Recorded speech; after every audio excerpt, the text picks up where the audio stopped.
Hey there, welcome to the DFS Build MLB edition. Yeah, I just got done with a DFS preseason NFL video for Friday, so up a little bit late. I was like, why not just knock out this MLB video just in case we don't have time tomorrow? It's a huge 14-game slate, by the way, which thanks baseball. 3 games yesterday for the main slate, and now we got 14. Whatever. Insanity. Anyways, it should be a lot of fun. We can certainly stack up some guys, or some offenses that we really like, and there's some really good pitchers on the board. So Taylor should have finalized pitcher picks and stacks in our Patreon Discord. If you want to enter that at the bottom of this video, hit the link. Just $5.99 to join and get access to that. My finalized NFL DFS preseason picks, MMA picks, WNBA, just everything we do. You get the write-ups, you get the picks, and you get access to our Discord for one low fee. So now that that's out of the way, let's dive into the slate. If I can locate my screen that I had open. Okay, here we go. So first game up here, we got the Athletics in Baltimore. JT again taking on the Orioles. JT is whiffing the crap out of righties. 30% whiff rate against righties, not giving up walks or power. But he's having a lot of struggle with the lefties, which isn't good because Orioles do have a lot of lefties. We got Jackson Holliday, we got Gunnar Henderson, we got Colton Cowser. I mean, you name it, they've just got a ton of lefties. So I don't really want to play JT again in general anyways. But because of his major issues against lefties, Baltimore stands out as a very viable stack on the slate. Coming into the day here, they have a nice 5 implied run total at home, so they look pretty darn good. On the other side, you have the Athletics taking on Tomoyuki Sugano, who just is kind of there. He doesn't walk anybody, so there's that. He also doesn't strike anybody out, and he does give up power to both sides. And wouldn't you know it, the Athletics have power from both sides, like a lot of it. You got Nick Kurtz from the left. You got Brent Rooker from the right. They are just absolutely loaded. And if you ever watch these videos, you know I like me some A's. So you better believe with a 5 implied run total in a pretty good matchup here. I mean, like, Sugano's not going to strike him out. He's going to give up hard contact. A's not on the board, right? So they both look good. And because my affinity for the Athletics is a thing, I lean more towards the A's, but both these offenses look really, really good to start the day here. So I'm already super pumped. Houston in New York, they get a nice park upgrade. You got Hunter Brown going up against the Yankees. Aaron Judge is back. Not really the spot I want to pick on Hunter Brown. Obviously Hunter Brown is a quite good pitcher, but he is 10K. He hasn't been in super good form. He bounced back last game with 24 fantasy points, but before that, he didn't have 20 fantasy points. He didn't even have 16 fantasy points in 5 straight games. So he's been having a tough time. Now, the Yankees do have strikeouts in their lineup, but they have a crap ton of power, and this is just a brutal park. So at 10K and with he has a top 5 projection, but it's just not the slate where I want to play Hunter Brown. And with no real ownership going his way, it's probably not going to be a leverage spot either. Can you play the Yankees in Yankee Stadium? Sure. But if you're not getting leverage on the 10K Hunter Brown, I don't see the point in doing that. So I'm not really going to play the Yankees, but I'm also not super psyched to play Hunter Brown. The Ks are there, though, so if nobody's going to be playing Hunter Brown, even at 10K, I'll get a dash of them in GPPs for sure. Houston is going to face Cam Schlittler, who's been absolutely schlitty against righties. I'm sorry, I shouldn't have done that. But hey, it's worth doing because it's true. 323 ISO against righties, small sample size to be sure. But his strikeout rate dips by 6%. He's walking everybody at 11% rate or higher. So the Astros are great. Big park upgrade. The matchup isn't that bad on paper. And they have a ton of righties still. They got Carlos Correa back. They even have Sanchez in the mix here too now. So they're looking a lot better. If they had Alvarez, they'd be amazing. But park and splits make me think Houston looks pretty darn good here. And they also, by the way, come in with a decent 4 implied run total. Neither of them or the Yankees are going to blow anybody away with the implied run total, but there's enough there, even on a 14-game slate, to get me interested. The Halos are in Detroit. Kyle Hendricks gets to take on the Tigers. Godspeed, Kyle Hendricks. Don't feel good about that. He's not going to walk anybody, but he only has a 15% K rate, and he gives up just gobs of power to the right side. So we can certainly look into the Tigers if we want to. Detroit comes in this one with a 4.9 implied run total, so they look decent for sure. We always want to pick on Kyle Hendricks if it presents itself. On a 14-game slate, you don't have to do anything. You can do whatever you want. But Hendricks is there right for the picking, and the Tigers look good. I don't mind it whatsoever. On the other side, you do have the Halos against Tariq Skubal, who just does nothing wrong. 33% whiff rate across the board. He's whiffing literally everybody. He's not walking anybody, and he gives up no power. That said, 11K Skubal, if he's going to be owned, I have a little bit of interest in the Halos, and the big reason is they have a crap ton of righty power. And if Skubal as a lefty, as lefties normally do, if he's going to have issue, it's going to be against righty power. So we have, Zach Nato, we have Mike Trout, we have Taylor Ward, we have Joe Adell, we have Logan O'Hoppe. Like, we got a lot of righty power here. So I'm very into the Halos as a very low owned leverage stack. By the way, Scubal's 11.6. Even more reason if he's going to be mega owned at 11.6 to take a couple shots at him. Am I saying to overload your lineups or your contest with Angels? No. Am I saying to fade Scubal? Absolutely not. But I am saying I'm going to play a little bit of Halos because YOLO. Moving on here, we got Miami visiting the Braves. Edward Cabrera, not a great pitcher, so I'm not really sad to pick on him with Atlanta. And Bryce Elder against the Marlins. Bryce Elder is not going to get strikeouts. He's going to give up contact. Edward Cabrera does have some strikeouts there, not giving up a ton of power. I still think we can get after him with the Braves if we want to. But in general, this game is not one that I feel like super, super compelled to play. Atlanta and Marlins come in with 4 implied run totals each. It's just okay. Like, I don't have a problem with it. It's kind of like the Yankees. It's, they're facing Hunter Brown. Do I want to play the Yankees? No. I think the Braves and the Marlins look a little bit better in terms of matchup, obviously, but just not offenses that I feel like I have to play. Tanner Bybee and the Guardians will be in Chicago taking on the White Sox. As we've said many, many times, the White Sox are not the awful team they used to be. But, there's enough here. 25% whiff rate Bybee gets to go up against. He doesn't walk anybody. His strikeouts are not elite by any means, but the matchup is good enough that we can consider him. He's coming in at 7.6K with a top 10 projection on a 14-game slate. So he's viable for sure. He's going to be in play. On the other side, if he's going to be super owned, like, we don't have ownership yet, but if he's going to be super owned, I definitely have some interest in the White Sox. You got Colson Montgomery from the left side, 317 ISO against righties. Bybee struggles the most against lefties, 191 ISO, a 30% fly ball rate. They don't have a ton of like really scary lefties. They have 1, 2, 3, 4, 5 to throw at him, and are like 2 of them are like reasonably scary. But there's enough there that if Bybee's super owned and at 7.6K, I don't see why he wouldn't be somewhat owned, that I would do want Chicago a little bit. On the other side, the Guardians are taking on Aaron Savali. Like, Savali is just another dude who's just there. Like, he's fine. I'm not going to play Savali against the Guardians because, number one, they're better against righties than they are against lefties. And number two, they don't have a ton of strikeouts in their lineup. But I also don't want to play against him that much either. Like, he doesn't really strike anybody out, but he doesn't get like completely shellacked that much. So watch the Guardians lead the slate with like 12 runs, right? So that's how it goes. Just not super interested in them. Not a fun offense in general. Phillies in Texas. Christopher Sanchez takes on the Rangers. This feels like a good spot to attack the Rangers. Sanchez is a pretty nice price at 9.8K. Monster K upside, 25.5% whiff rate across the board. Not giving up power, not walking anybody. Texas does have quite a bit of strikeouts in the projected lineup, 26.5%. Not monster power against lefties here. Across the board, it just looks like a really good spot for Sanchez as far as a ceiling goes. Texas is usually an offense that I'm going to want to go against righties, not against lefties. So not super interested in them. The only thing you would do is if Sanchez is like mega owned, just because like at 9.8K, he's like $2,000 in a Skubal basically. And he's obviously cheaper than Hunter Brown and Brandon Woodruff, who we'll get to in a little bit. But like, if he's super owned, sure, you can hedge just like you could do it with the Halos against Skubal.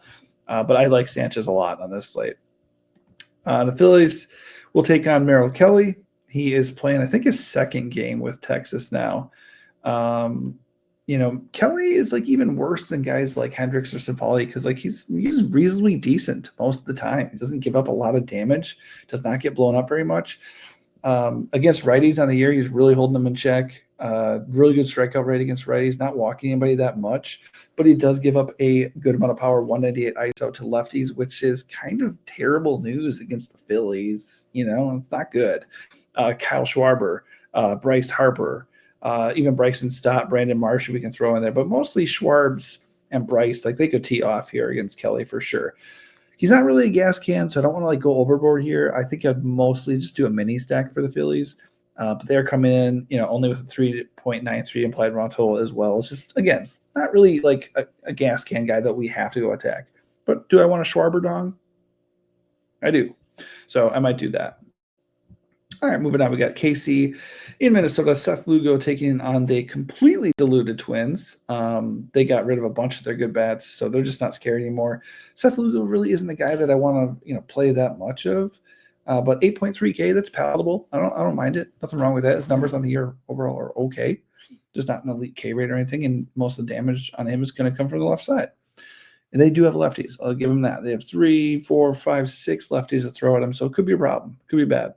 But at the price point and considering the Twins just are checking out, I'd kind of lean Lugo there. The only difference would be if Lugo's going to be super chalky, then I'm going to have interest in Minnesota a bit. Joe Ryan on the other side taking on the Royals. Ryan's a good real-life pitcher, strikes the crap out of righties, doesn't do that really that much against lefties, doesn't give up a ton of power. Royals do have some lefties. They have 4 or 5 lefties that throw at them here, and they just don't strike out, 17% K rate. So do I want to fire up a Royal stack against Joe Ryan? No, I don't. But I do think Ryan is going to feel a little bit steep at 9.1K even. Honestly, at 9.1K, I think we can try it because that does feel a little bit cheap for Joe Ryan, but it's just not a good ceiling matchup. And there's not enough righties here for me to feel, particularly great about it. It just feels like a spot to kind of avoid, to be honest. Mets visiting the Brewers, who just cannot stop winning. They got 70 wins now. First team to do it on the year. Kodai Senga taking on the Brewers. He's walking lefties like crazy, which is bad news because when the Brewers get on base, that's when it's all over. They don't have a ton of power. They just get on base, steal bases, and score runs. They have Sal Frelick from the left side, Christian Yelich. They got Isaac Collins. They got Blake Perkins. They got Bryce Turing. They got a lot of lefties. So 14%, whiff rate against lefties is not going to get it done. So Kodai Senga, this could be not great for him for sure. So I think the Brewers are kind of sneaky. Brewers are coming in with only a 3.89 implied run total at home, but I think they're a little sneaky. I don't think Senga is going to be popular or anything, though, so you don't have to force Brewers. They're a little bit of a sleeper stack. And they're saying Brandon Woodruff taking on the Mets. This kind of stinks because Woodruff at 10.3 feels pretty cool. It feels good. Just because he's been overall pretty decent. In his last 5 games, he's had 22 plus fantasy points in 4 of 5. And in every game in that stretch, he's had 17 or more. He's been good. He's been totally on point.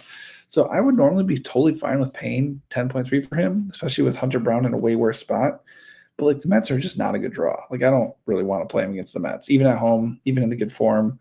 211 collective ISO. They don't strike out a ton. They get on base. Doesn't feel good. So it just feels I feel like you can play guys like Woody and Hunter Brown. I just feel if I'm going to pay, I'm going to go get Scooball. I'm going to drop down to Christopher Sanchez and maybe even keep going down further and try to locate a little bit more value here. But at the same time, I'm not stacking the Mets. All right, the Cubs are visiting the Cardinals in St. Louis.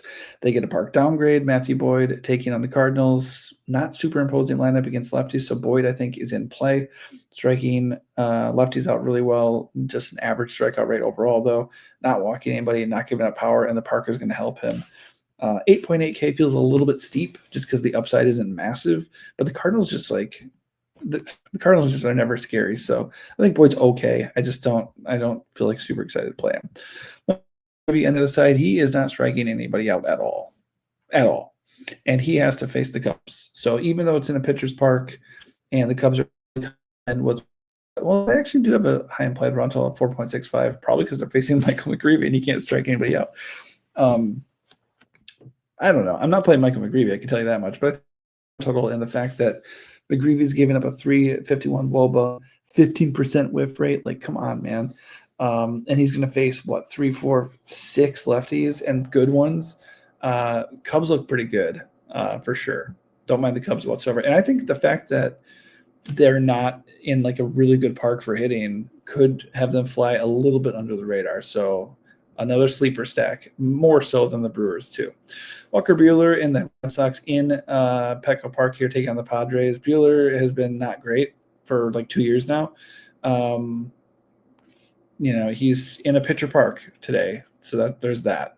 But the Padres do not strike out at all. Like I say that about a lot of teams, like in particular, like the Royals, with the 17% strikeout rate. Padres had a 16% strikeout rate. So, and they got better, by the way. Ramon Laureano, Ryan O'Hearn, they got better. They got more power. They got guys who do not strike out. Like O'Hearn has a 16% whiff rate. In their projected lineup, only two dudes have north of a 20.6% strikeout rate. No, it's not good. Buehler is going to struggle. He gives up a lot of power from the right side. He walks too many guys, and he does not strike anybody out anymore at an elite rate anyways. So the Padres look good. The only issue is the park. So I don't think the Padres are going to go completely ham here, but I think they look good, and they seem to look good like every slate lately. Nick Pivetta on the other side. Red Sox get a major park downgrade here going to San Diego. Pivetta has a really nice 27% K rate. He's not walking too many people. He has a little bit of power issue on the right side. That's kind of it. And most of the damage from the Boston's from the left side and from the power department. So I think he can keep these guys in check, especially since Trevor Story's one of their best power guys, and he's coming from the right side, and he's got almost a 29% K rate. Pivetta looks really good to me. I think this is exactly the type of guy I'm talking about. If I don't want to go pay for Hunter Brown or Woody, Pivetta gives me a little bit of savings. I'm in a better park. I'm facing an offense that does strike out. Boston comes in with a 21.5% strikeout rate. It's not super high, obviously, but it's better than KC or San Diego. And Pivetta's got a good K rate. So I am willing to take a chance on Pivetta tonight. All right, a couple more games here. Rays in Seattle. Speaking of taking a chance, anytime you got a pitcher in Seattle, this park is so good for pitching. So Drew Rasmussen taking on the Mariners. His K rate against lefties is great. That's about it. He doesn't give up a lot of power, so that's going to be helped out by this park too. He just needs to make sure he actually takes care of business on the right side. But overall, he does have upside with his strikeout. So I think he looks pretty good here. His actual price at 7.9 seems really nice with the park and the fact that the splits are very favorable for him too. So I think he looks pretty solid. On the other side, Luis Castillo taking on the Rays. The Rays just are not a very scary offense. So they need to be in a hitter park with really good conditions and a great matchup for me to ever really consider them. I think they're okay. They have some power bats, and they have a few from the left side, which is where Castillo struggles. Just major dip and strikeouts from left, and then 162 ISO. But again, it's just the damage is going to be limited by this ballpark. So I think the Rays are okay because they have five. They have six actually lefties they can throw at them, but they only have one really good lefty to throw at them. So unless Castillo's just completely off here, I don't think the Rays are going to completely break the slate. But based off of the splits, if they have six lefties there, I would favor the Rays over Castillo. The Rockies are visiting Arizona. Austin Gomber taking on the Diamondbacks. Arizona does not have the power that they used to. They traded Suarez and Naylor. So they're just not the same team that they were. They're not as imposing anymore. They got some young guys that could maybe do some stuff, but this is an offense that we could probably pick on for the rest of the year. This isn't the way to do it, though. I'm not going to play Austin Gomber. I'm just not going to. His numbers are horrible. He is cheap, and the matchup is the matchup, so do what you got to do. I'm not going to be doing that, especially on a 14-game slate. You just do not need to take crazy chances on a slate like this. Don't eat all the chalk in the world. Just don't take stupid chances. We don't need to play Austin Gomber, okay? On the other side, we have the Rockies taking on Zach Gallen. Now, you also don't need to eat the chalk of the chalk. If Zach Gallen at home against the Rockies is going to be mega chalk, give me Rockies, baby. No, you don't have to play the Rockies, but just maybe don't go 70 to 80% exposure on Zach Gallen, because if you're looking in the dictionary for an inconsistent pitcher, Zach Gallen's face is going to pop up real quick because he is inconsistent as hell. And the Rockies, by the way, they don't suck. Their record's terrible, and they're understandably not as good outside of Coors, but they actually have 191 ISO. Their strikeout rate overall is only under 22%. Like, it's not that bad. They're okay. So, Gallon does give up some power. His K rate drops quite a bit to lefties. They don't have a ton of lefties to throw at him. So I'd say overall, definitely I agree that the matchup favors Gallon at home against a subpar offense, and the splits are favorable for him. But I actually like the Rockies if Gallon's going to be owned. In a vacuum, Gallon is the best thing to do in this game, but the Rockies are appealing. Max Scherzer, the ageless wonder, although not that ageless. Taking on the Dodgers, that's not going to go well. 289 ISO, horrible 19% K rate. He seems cooked. How's he actually been doing specifically lately? I just want to double check. I don't think it's been great. He comes at 7.7K, not the best projection. Actually, last two games have been really good. 23 and 29 fantasy points, 7 fantasy points before that. He's been a little up and down, but pretty good form lately. Still, it's the Dodgers. I don't like it. Dodgers have a ton of lefties. That's where he's having all of his problems. It doesn't look good. They got a lot of power. I will say this. The Dodgers have not been like this, mighty team that we're used to seeing. They just haven't for like a month. They still have Ohtani. They got Muncy back. Freddie Freeman's playing better again. They do have a lot of power. So I'm not going to play Scherzer here. I would rather play the Dodgers for sure. On the other side, Clayton Kershaw, it's kind of a similar thing, except Scherzer at least is still whiffing the crap out of righties. Kershaw's not really whiffing. 15% K rate like that's not the Kershaw we know. The good news is he's not really walking anybody. He's not giving up a ton of power, but we know historically he does tend to give up some power. So the Blue Jays, who've been very, very good, they come here to a hitter-friendly park in Dodger Stadium. I'm not playing Kershaw because, by the way, remember I talked about the Royals K rate, the Padres at 16%? Yeah, it's Toronto, of course. Good luck, Kershaw. It's not going to go great. So the Jays look pretty good. They do come in with a nice implied run total of 4.07. Not amazing, not slate breaking, but it is pretty good. By the way, I was talking about Arizona before. 5.55 implied run total. That's the Austin Gomber effect right there. Just terrible lineup, but somehow they're going to have that projection because of him. All right, so moving on here, last game of the night, Washington in Oracle Park taking on the Giants. Jake Irvin taking on the Giants. Horrible numbers against lefties. They don't have that many to throw at them. They have 4 in the projected lineup, but they do have decent power and not crazy strikeouts. I was reading the wrong thing. I was reading something else, and it said 51%, and I thought that was his strikeout rate for a second. I was like, how? That's not possible. Anyways, 15% is his strikeout rate, 239 ISO. Now, his power issues are going to be mitigated a little bit by this park. It just suppresses power.